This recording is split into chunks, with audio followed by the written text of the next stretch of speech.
재계 총수들도 동행을 했죠. 자, 대통령실이 윤 대통령과 함께 아랍에미리트 바라카 원전 현장을 찾은 삼성전자의 이재용 회장 그리고 현대차그룹의 정의선 회장에 대해서 직접 언급을 했습니다.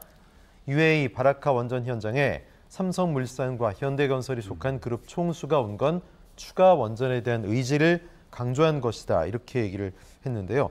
투자가 이것에 그치지 않고 추가적으로 원전이 건설이 된다는 얘기인지 또 문재인 정부 당시에는 사실 탈원전 정책 때문에 UAE 측이 좀 바라카 원전 관리 차질 없게 해달라 이런 우려를 표한 적도 있는데 글쎄요. 윤 정부의 원전 정책과 관련이 있는 거겠죠. 예, 아무래도 그렇겠죠. 근데 사실은 지금 이제 그 바라카 원전의 참 운용상에는 약간의 한국과의 어떤 갈등 이런 게 약간은 사실은 좀 있습니다.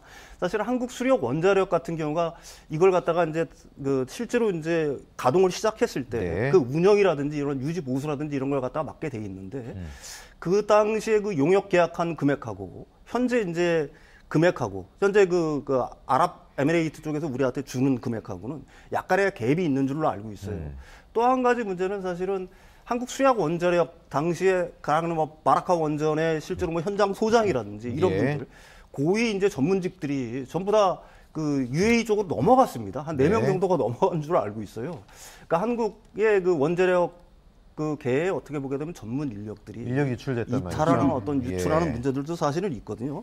그러니까 따라서 이제 추가적으로 뭐 그 UAE 쪽에 원전이 건설될지는 사실은 잘 모르겠지만 만약에 건설이 된다라고 하게 되면 과거 했던 어떤 계약보다 훨씬 더 촘촘한 계약들이 필요할 거라고 저는 뭐 개인적으로 생각을 하고 있고요. 그거보다는 이제 제3국에 대한 어떤 공동 진출들.